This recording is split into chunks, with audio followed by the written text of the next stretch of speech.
We're live. We're live. We're live. Woo. Well. Yeah. PCM Creative and Elise Harris. Ooh. I'm Karen Lyon. This is Elise Harris, and we are here to celebrate that we've got through the first day of the Edinburgh Free Fringe. There's this thing called the Edinburgh Fringe, and it's kind of taking place in the background. It's this big festival that happens once a year, and this is the first kind of time since COVID times that the big thing has happened. But beside all of that, taking place is the PBH Free Fringe. Elise, Yes. You've been doing Free Fringe so much longer than me. Just give us a little bit of an introduction and just tell me about your connection to PBH and your PBH journey. Well, I've been doing the Fringe since 2006. I've been doing comedy since 2005. Well, sort of comedy. But I actually only started doing PBH Free Fringe in 2008. So it's quite a long time ago. And the reason I did that is I was on a thing called Upstage on BBC Three in the early days of BBC Three. Just when it started to go, we want to do loads of digital stuff.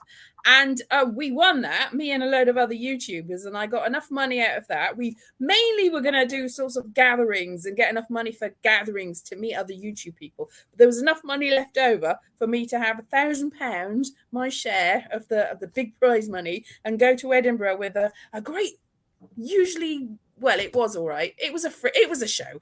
And so I went up there in 2008 in a tiny venue. And I've been doing it ever since, but I've actually been involved in trying to organise the Free Fringe since about 2011, 2010. I don't know. 2010, I think it was. Yeah. So what goes on behind doing that? I mean, I, for many years, worked on the Boots Christmas catalogue, and the Boots Christmas catalogue started planning in July, August for Christmas. I've done panto, I'm sure you've done Christmas shows as well, and things kind of happen a bit quicker in the entertainment industry.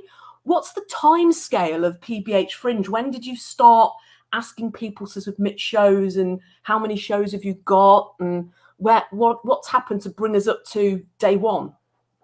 Well, we opened up the it was November the 1st, I think we usually start asking for submissions and everything, but we don't actually start placing things until then in the new year. So around about Christmas or New Year for the first flush of them, but we're still working on getting venues, because the latest venue we got was just like 2 weeks ago, like right up to the nub.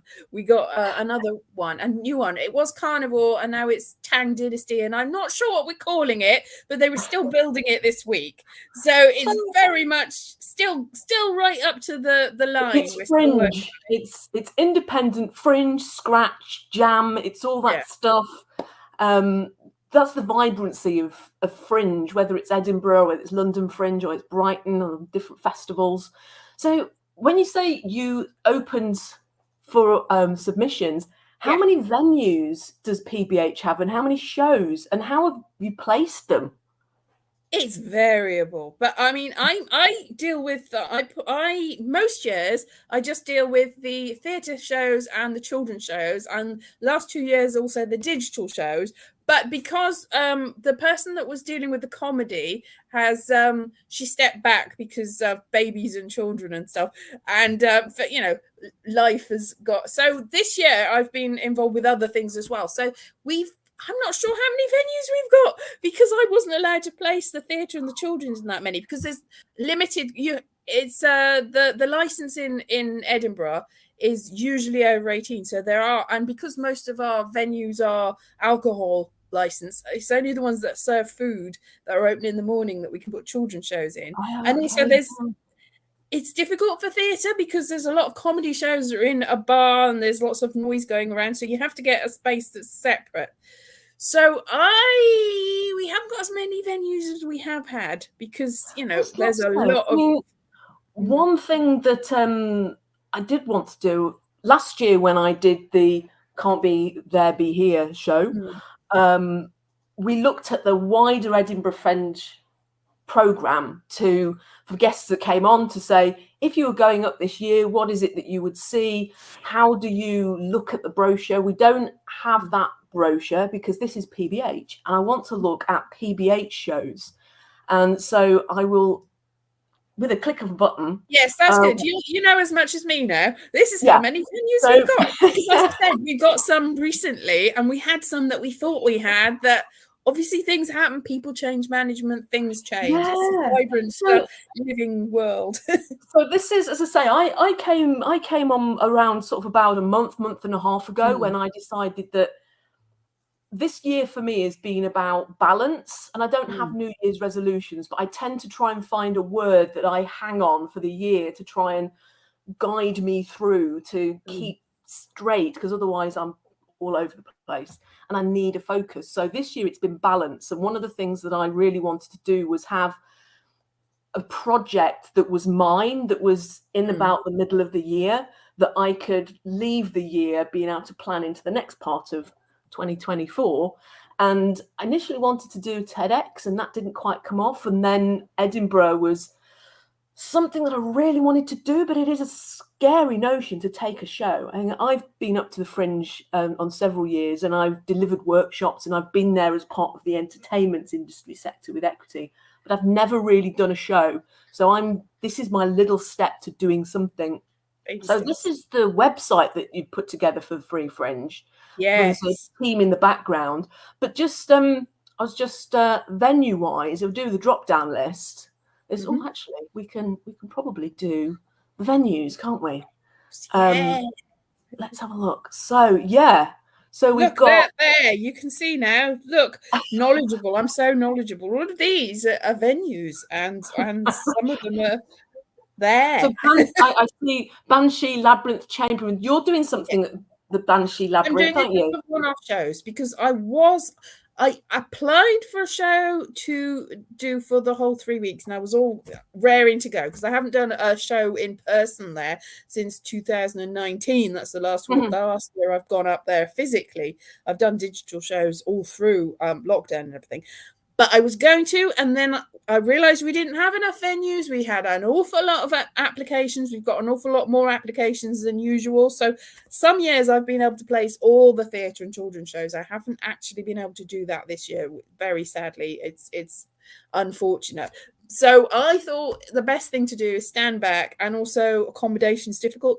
So I pulled back from that. So at the last minute, I decided to go up on the 13th, actually physically go up there, because then I could do some networking and schmoozing. So I've got a couple of live shows that I'm also going to transmit digitally, so that I do all at once. Yeah. So in the site, we've got each venue does have its own page. I think this has been really useful. And I picked the Burrito and Shake because I'm in the Nottingham region, and there's a few shows from Nottingham going up, but there's one particular show that is a PBH show. So I'm able to give that a good championing, and I think I'm definitely going to do it. So the example venue that I'm going to talk about will be the Burrito and Shake, number 605. So if you find out that you see a show and you've got the venue and you've got the number, how do you go about working out where the venue is? So it's got the map. It should have like location, and this one's on South Bridge. So this is North Bridge. It's really close to the Royal Mile. It's just off the Royal Mile. There's like a bridge that cuts across, so it's not too far. You just turn around the corner, and it's it's near the Tron, all things like that. I think it was it might have been a pound stretch at one point, or like a Scottish gift shop, or there's various. I think I'm not sure entirely where. So, but it's, as I say, when we first started coming to the Fringe in 2008, 2006, 2008, there was no digital maps. You know, this capacity of being able to use a mobile phone and move around the Fringe, I mean, it really shows our age. But those sort of tools, you kind of forget.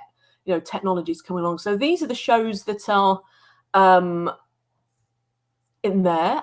Serious Nonsense. This is the one that is coming up from Nottingham. Ben McPherson got a Fringe award to be able to fund being up there. So wow. He wrote a fantastic poetry book that was published just a couple of months ago, and he's taking the essence of that and taking it up to the Fringe to recite some fabulous sort of poems and absurdist limericks. So so really wanted to give a shout out to Serious Nonsense. I think this is the thing. A lot of people say, give me recommendations, but you've really got to find, I think, recommendations that start you in a location and then work out what the venues are around those, isn't it? Yeah. What I usually do when I'm up there is I try to see as many venues, shows in particular venues, and you can spread out if you don't want to see everything. But it's nice. You don't want to just sit there and not move. But if there's some like food or drink or something, if you go in there for the show, clear out for the next show, because it's there's a 10 to 15 minute turnaround. You don't want to be sitting there when people are trying to set up and are like trying to psych themselves up for the show. Yes. But you can usually go to the bar, or if it's a cafe, you can go and get some food and then come back. Because it's although it's a free show, its donations are very welcome. So it's helpful if you leave so that you can give money if you want to, and then come back. So you've cleared the space for the next one, and then come back. Yeah. So say there's theatre, spoken word, comedy, music, magic. Yep, children's shows. Yeah, all sorts of stuff. What's the first thing that you try and go and see? So if you're going up to the Edinburgh Fringe and you've not got a show to do, you're just going up there as a audience member. What's your approach? How would you start to think about what you're going to see? I like to have a variety of stuff, but we have got certain venues that have got a concentration of certain things. Like the Banshee Labyrinth Chamber Room is traditionally, we've been putting spoken word in there. I know outside the Fringe, the people from the Edinburgh Horror Show tend to put theatre in there, and are like, why aren't you putting theatre in there? It's like, because it's traditionally we've put spoken word in there, so that's got first dibs on that. We've tried to open it up more this year so that we've got a variety of shows in all the venues, although the Chamber Room still, because there's a limited amount of places you can put spoken word, so we've stayed with that, but we have spread things out more. But I like to have a variety of things, because I mean I've placed the theatre and the children's show. I haven't really, because there's no point me going to see children's shows, because I'll take up space that the children and parents can take up. But apart from that, unless I know the people, I have seen children's shows if I know the people, I'm supporting them. But I like to start off with maybe some theatre or spoken word, then maybe move on to some comedy and then some cabaret, and then see what happens, and just go with the flow, really. It's nice to be surprised, see something that you weren't expecting. Yeah. That's always good. So on the flip side, going up there as a performer, a creative, how much does that change your perspective of what you need to do? What are your priorities when you go up there to do a show? Well, I mean, if you're doing a show and you're working on a low budget, then you're having to do your own flyering and promotions. So you tend to want to get some spots in other people's shows, and as much as you can to promote it, so that you don't have to fly quite as hard, because in the rain, the flying's not great. Now, I got really good at flying for other people's shows. I picked up a little bit of extra money for flying other people's shows, and I'm quite good at flying other people's shows, but I haven't really got the enthusiasm to fly for my own, really. But what helps is we've got the Wee Blue Book, and that is a good thing to fly with, and it's one of our terms and conditions ethos to give it away, because then you're helping everybody in the Free Fringe is getting flyered as you do that. So you slip your flyer in, hide it, I do, hide mine and go, do you want to take the Free Fringe book? And then hope that they find my flyer. But I'm not desperate to get an audience, to be honest. There's a thing about one person in somebody's audience and they cried and got in the papers, and now they're full and they're famous. I'm like, well, one person is an audience. Why are you crying? That's more than not. there's different reasons, isn't there, to go to the Fringe. And I think knowing if you're taking a show, is it because you're trying out new material? Is it because you're trying to find connections? Are you trying to get your show picked up to be programmed somewhere else? Or are you getting there for audience? And I think understanding a little bit of what you're there for, and then if you can make it so that the audience is a bonus, because there are so many people, but there are so many shows. There's a lot of attention. So just why PBH? Why did Peter Buckley Hill create a Free Fringe?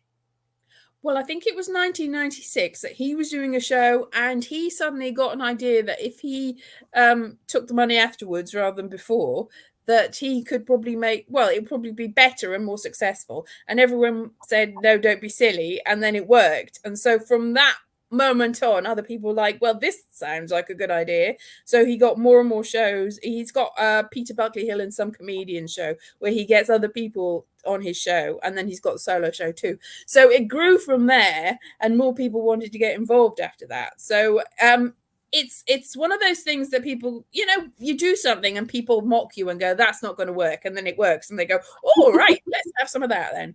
Because the thing is, it's incredibly expensive, more than ever, to take a show up. If you've got one of the paid venues, you're looking at minimum 2,000 up to maybe even 20, 30,000, depending on how many seaters, just for the venue. That's without the tech. So you have to get more money for the tech, and somebody to do the tech, and somebody to do your publicity, and somebody to, it just gets ridiculous. I saw a video of some girl that was going up for the first time, and she was spending, and also accommodation, obviously, everything. So it's very expensive. Even if you're doing a free show, you're having to pay for accommodation and flyers, and if you want to do extra publicity. But the venue is the biggest expense. So it's good to have, if you take that out of the equation, but you're still having voluntary donations. So people can come if they've got no money. Cost of living is difficult. If they want to come and see it for free and they genuinely can't afford to see any, they want to see lots of stuff, that's fine. But if you've got the money and you feel like you want to give people money because it does cost a lot to get up here, no matter what, then you can, if people enjoyed your show and you've got a voluntary collection, you can end up with not going broke, that you haven't gone completely broke. You can end up with more than if you spent all that money and had a ticketed show that costs 20 quid to get into, because you don't make all that money anyway. So it is the ethos, isn't it, of the ethos is what it's like, giving something to other people and they give back to you. So you end up spiritually really rich, and also actually more rich than if you'd have spent thousands of pounds on a venue that. Because the thing is with the venues, if you're a big name, then you can probably get the venue for not as much, because they're like subsidizing you, and it's like ticket split and everything. But if you're not very big, then you're spending quite a lot of money on a venue that might end up just being a box room in the back that they've maybe built out of some cardboard, and you're still paying that money because of the prestige of the venue. It's good to have the prestige of the venue and you've got the marketing behind you, but it's still expensive. So it's what you want. So hurrah. So you've got shows as well this year. So you're heading up the digital Fringe as far as I'm concerned. You've really sort of led on that part and helped me get involved.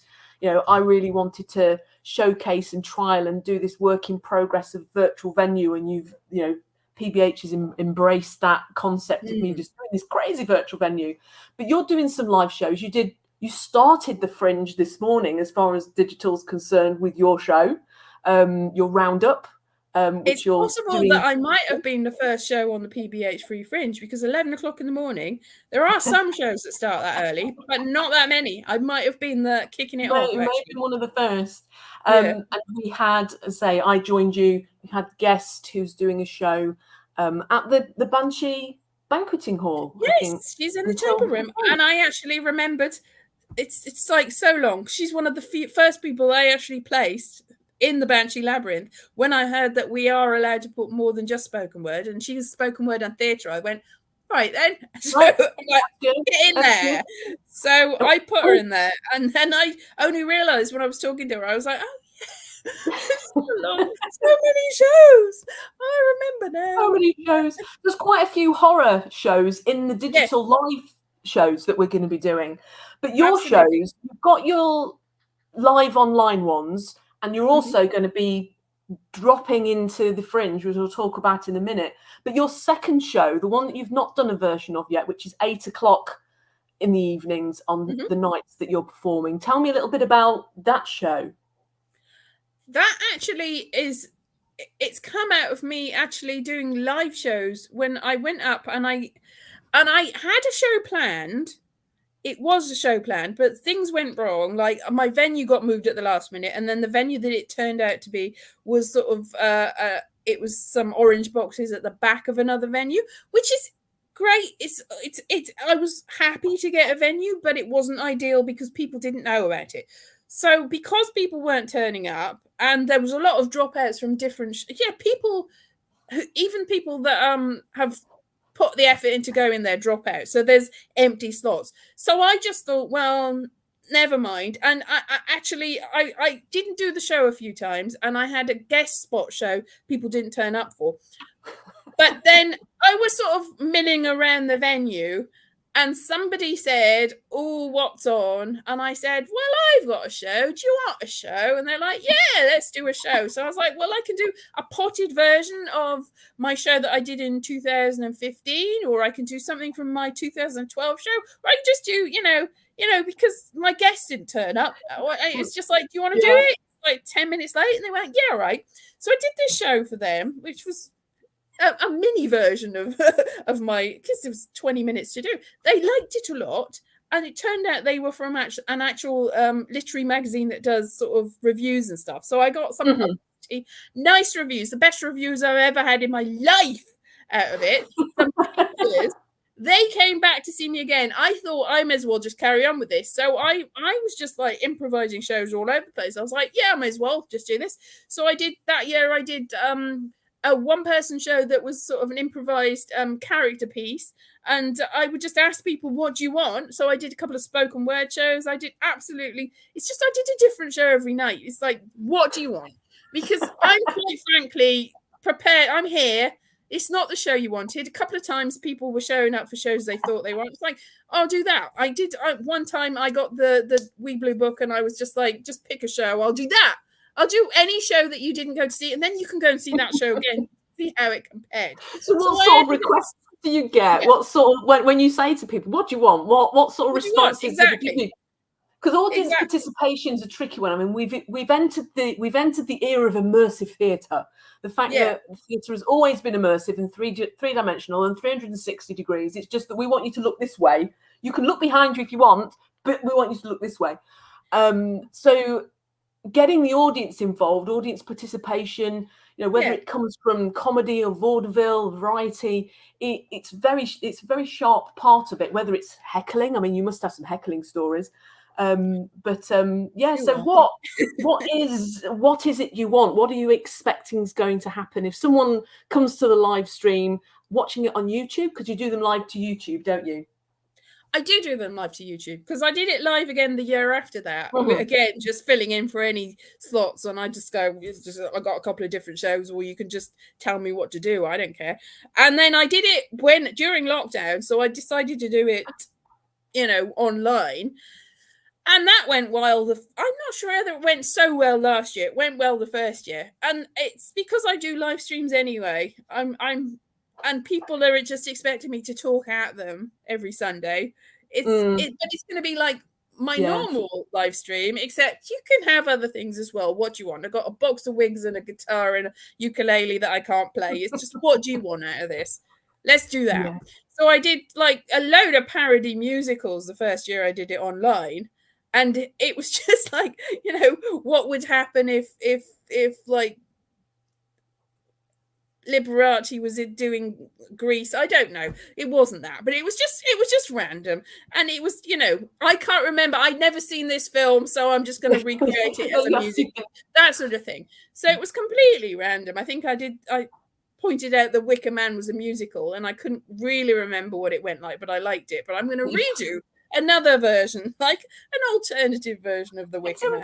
It just happens. Because that's it. I mean, you've been conscious of the evolution of YouTube from its early days. Oh yeah. I think in the green room earlier, or the extension of the digital when it's not live, a friend of mine, I'd been speaking about the Digital Free Fringe, and I'd said that I was going to be doing this thing with with Elise Harris, and sure enough, and it happens occasionally when you talk about people who you've worked with in social media or social technologies, or Vine and YouTube, and mentioning Elise Harris, he was like, I recognise that name. And then when he looked at the channel, he was like, oh, I remember the really videos about the vegetables, and it was really something that it was the first type of video that had got him engaged in YouTube. And it's the sort of thing that it's what people see all the time now in TikTok, and they see, but it's not, none of this is new.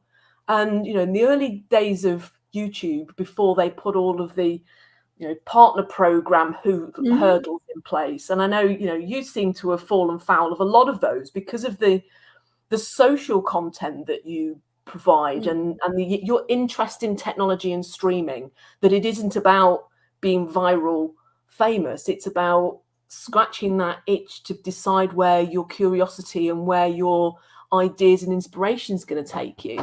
And I've always admired that about your exploration of technology.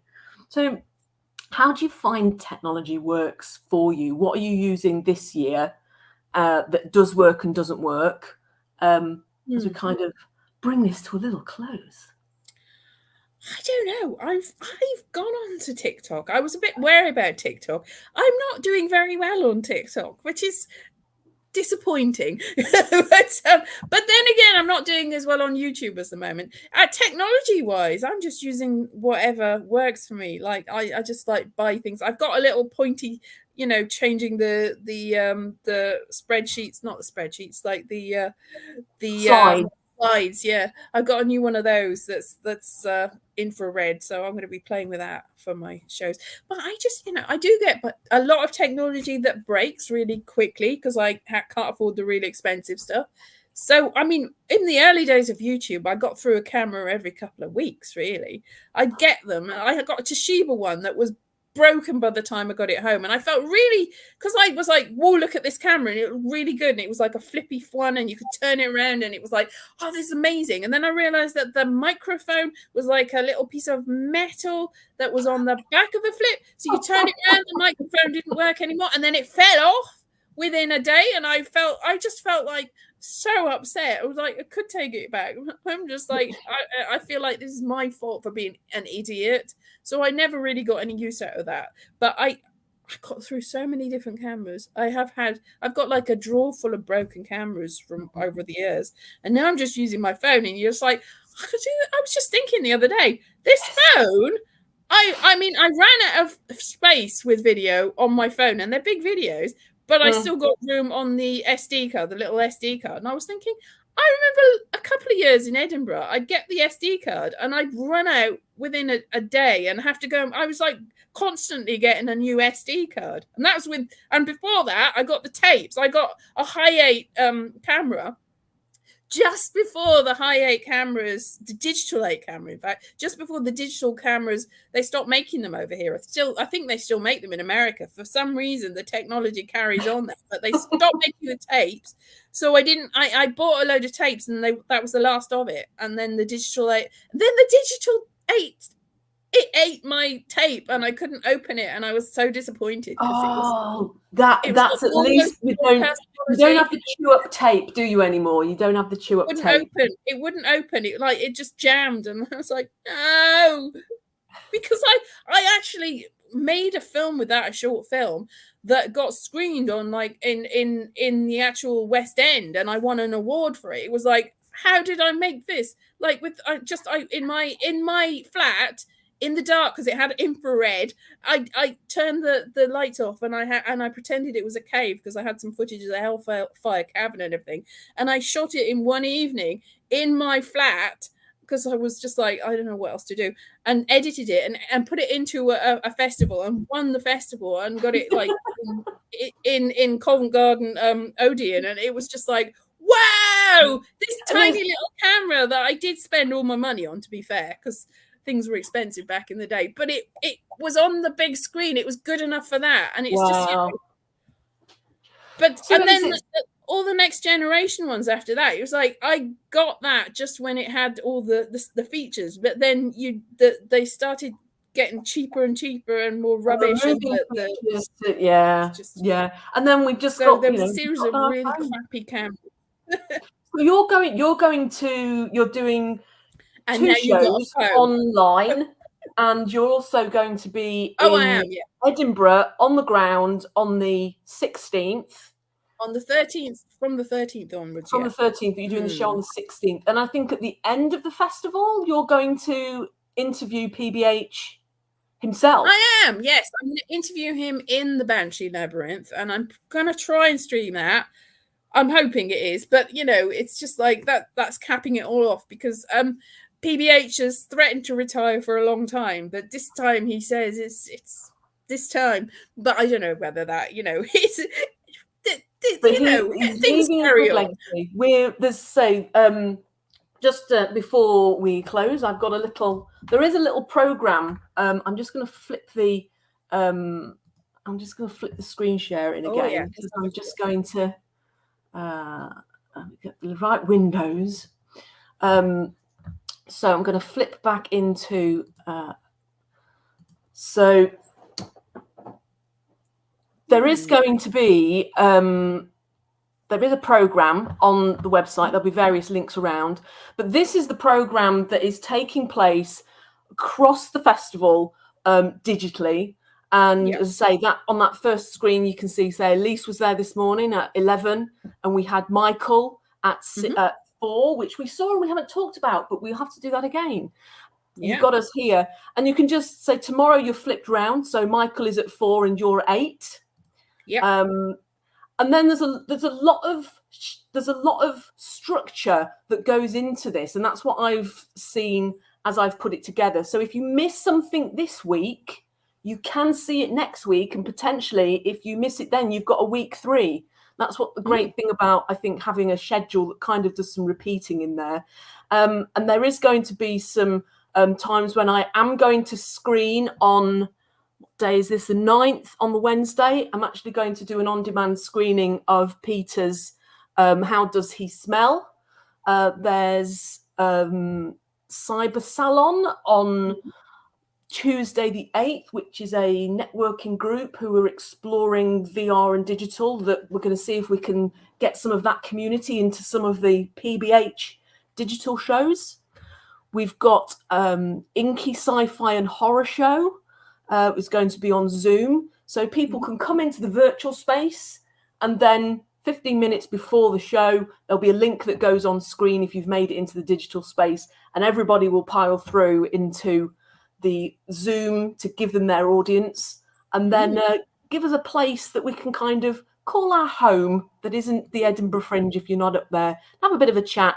So this program is on the site. Elise, you're going to be up there doing your Welsh connection. So I think just before we conclude, I will take that away. And yeah, just tell people that have made it to the conclusion, where can they find you in Edinburgh, and where can they find you on your socials? Well, I'm on YouTube. I'm just Elise Harris. I got in there just before, just in time to have actual Elise Harris on that, and actually on what was, it's not Twitter anymore. It is Twitter, really. It's whatever it's called now, X. I'm Elise Harris on that. I'm E.Lise Harris on TikTok, because obviously I got in there way too late to get anything approaching. Well, E.Lise Harris is, but I am Elise Harris on that. I think find you on your YouTube channel. I think that's it. If we could increase anything, it would be good to increase your subscribers on there, because there's always the like and subscribe, Well, thank you so much, Elise, for joining me. And the first shows are always tricky, and I've not done this show for a year, so it has been an absolute delight. And we must have a little bit more of a chat about technology and social media and AI and all this kind of technology nonsense that's consuming the world. But until then, I think we will say farewell, and I will bring this stream to a close. I look forward to seeing your show tomorrow evening at 8 o'clock. Great, thank you.